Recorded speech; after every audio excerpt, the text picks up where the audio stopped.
7531 இந்த ரூலை நீங்க ஃபாலோ பண்ணீங்கன்னா நீங்களும் எஸ்ஐபில இருந்து அதிகமான ரிட்டர்ன்ஸ் எடுக்க முடியும். இப்பெல்லாம் நிறைய பேர் இன்வெஸ்ட் பண்றது ஸ்டார்ட் பண்ணிட்டாங்க. ஆனா இன்வெஸ்ட் பண்ற எல்லாருமே ப்ராஃபிட் பண்றது இல்ல. Why? Because they stop early. Invest பண்ண அடுத்த மாசமே நிறைய ப்ராஃபிட் கிடைக்கணும். இன்கேஸ் போர்ட்ஃபோலியோ கொஞ்சம் லாஸ் ஆனாலும் உடனே பயந்து செல் பண்ணிடுறது. நீங்களும் இந்த கேஸா இருக்கீங்க ஆர் ஏதோ ஒரு பயத்துல இன்வெஸ்ட்மெண்ட் ஸ்டார்ட் பண்ணாமலே இருக்கீங்கன்னா இந்த 7531 ரூலை தெரிஞ்சுக்கிட்டீங்கன்னா உங்க இன்வெஸ்ட்மெண்ட் ஜெர்னி கம்ப்ளீட்டா சேஞ்ச் ஆயிடும். சோ ஃபுல்லா ஸ்கிப் பண்ணாம பாருங்க. First number 7. அட்லீஸ்ட் 7 இயர்ஸ்க்கு இன்வெஸ்ட் பண்ணணும். நம்ம ப்ராப்ளமே இதுதான். இன்வெஸ்ட் பண்ண அடுத்த மாசம் அடுத்த வருஷத்துலயே அதிகமான ப்ராஃபிட் வேணும்னு சொல்லிட்டு எக்ஸ்பெக்ட் பண்ணுவோம். ஆனா ரியாலிட்டியை செக் பண்ணி பார்க்கலாமா? ஜூன் 1999ல இருந்து இது வரைக்கும் நிஃப்டி 50யோட ரோலிங் ரிட்டர்னை கால்குலேட் பண்ணிருக்காங்க. அந்த டேட்டா படி ஏதோ ஒரு வருஷம் -55% நெகட்டிவ் ரிட்டர்ன் கிடைச்சிருக்கு.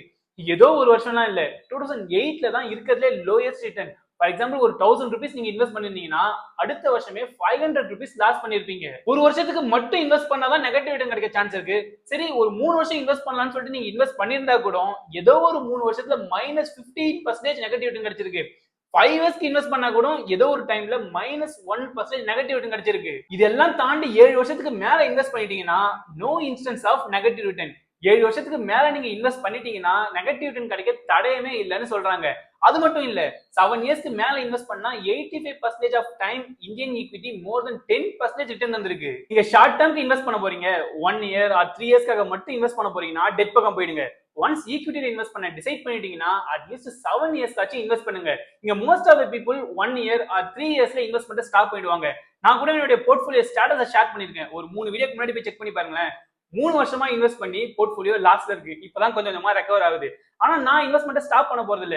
பிகாஸ் ஷார்ட் டேர்ம்ல ஈக்விட்டி ரொம்ப வாலடைலா இருக்கும். மோரோவர் மார்க்கெட் கண்டிஷன் ரொம்ப ஒர்ஸ்டா இருக்குன்னு சொல்லிட்டு எனக்கு தெரியும். சோ நான் இன்வெஸ்ட்மெண்ட் ஸ்டாப் பண்ண போறது இல்ல. இங்க டைம்னா ரொம்ப இம்பார்ட்டன்ட். Patience is key. நம்ம எவ்வளவு இன்வெஸ்ட்மெண்ட்டுக்கு டைம் தரமோ அந்த அளவுக்கு காம்பவுண்ட் ஆகி நல்ல growth கிடைக்கும். இங்க காம்பவுண்டிங்கே 7 இயர்ஸ் ஆஃப்டர் 10 இயர்ஸ் தான் காம்பவுண்டிங்கே ஸ்டார்ட் ஆகும். So moral of the story is don't quit early. At least 7 years காச்சு இன்வெஸ்ட் பண்ணுங்க. Next number 5. Diversify in 5 fund. சிம்பிளா 5 ஃபிங்கர் ஃப்ரேம்வொர்க்னு சொல்லுவாங்க. 5 டிஃபரெண்ட் கேட்டகரி ஆஃப் ஃபண்ட்ல நம்ம இன்வெஸ்ட் பண்ணணும். Maybe large cap, mid cap, small cap, flexi cap, debt ஃபண்ட்ல நம்ம invest பண்ணலாம். அது இல்லனா ஈக்விட்டி, டெப்ட், ஹைபிரிட், செக்டோரல் ஃபண்ட், இன்டர்நேஷனல் ஃபண்ட்ல டைவர்சிஃபை பண்ணி இன்வெஸ்ட் பண்ணலாம். அது இல்லனா growth, quality, value, momentum, debt ஃபண்ட்ல ஸ்பிட் பண்ணி இன்வெஸ்ட் பண்ணலாம். இப்படிதான் டைவர்சிஃபை பண்ணணும்னு சொல்லிட்டு எந்த ஒரு ஸ்பெசிபிக் ரூல்ஸும் கிடையாது. நீங்க எப்படி வேணா இன்வெஸ்ட் பண்ணுங்க. ஆனா 5 டிஃபரெண்ட் கேட்டகரிஸ் ஆஃப் ஃபண்ட்ல டைவர்சிஃபை பண்ணி இன்வெஸ்ட் பண்ணுங்க. இந்த மாதிரி பிரிச்சு இன்வெஸ்ட் பண்ணாதான் நம்ம போர்ட்ஃபோலியோ ரிஸ்க் கம்மியா இருக்கும். ஏதோ ஒரு கேட்டகரி அண்டர் பெர்ஃபார்ம் பண்ணாலும் வேற ஒரு கேட்டகரி ஸ்டேபிளா இருந்து நம்ம போர்ட்ஃபோலியோவே ப்ரொடெக்ட் பண்ணணும். சோ சிம்பிளா மினிமம் 5 டிஃபரெண்ட் கேட்டகரி ஆஃப் ஃபண்ட்ல இன்வெஸ்ட் பண்ணுங்க. Next number 3 emotions. மத்த ரூலை கூட நம்ம ஏதோ ஃபாலோ பண்ணிடலாம். ஆனா இந்த நம்பர் 3 தான் ரொம்ப ரொம்ப ரொம்ப கஷ்டம். ஒன்ஸ் நம்ம இதை ஃபாலோ பண்ணிட்டாலே நமக்கு கண்டிப்பா ரிவார்ட் கிடைக்கும். Disappointment, frustration and panic. Investment start பண்ணக்குள்ள நமக்கு ஓவரா எக்ஸ்பெக்டேஷன் இருக்கும். ஒரு 1000 ரூபாய் இன்வெஸ்ட் பண்ணிட்டு அடுத்த மாசமே 1500, 2000 ரூபாய் ப்ராஃபிட் பண்ணலாம் சொல்லிட்டு நினைச்சிட்டு இன்வெஸ்ட்மெண்ட் ஸ்டார்ட் பண்ணுவோம். ஆனா இன்வெஸ்ட் பண்ணிட்டு அடுத்த மாசம் போய் செக் பண்ணி பார்த்தா 5 ரூபா 10 ரூபா தான் ப்ராஃபிட்டே இருக்கும். பிகாஸ் ரியாலிட்டியில நமக்கு அந்த அளவுக்குலாம் ப்ராஃபிட் கிடைக்காது. இதுதான் டிசப்பாயின்மெண்ட் ஃபேஸ். என்னடா இது, நம்ம இன்வெஸ்ட் பண்ணி ப்ராஃபிட்டை டபுள் ஆக்கலாம், ட்ரிபிள் ஆக்கலாம் சொல்லிட்டு நினைச்சோம். ஆனா கம்மியா ப்ராஃபிட் கிடைக்குதுன்னு சொல்லிட்டு நம்ம கடுப்புல டிசப்பாயின்மெண்ட் ஆகும். 1 மாசம் 2 மாசம்னா ஓகே. இன்வெஸ்ட்மெண்ட்டை ஸ்டார்ட் பண்ணி 1 வருஷம் 1.5 வருஷம் ஆகுது.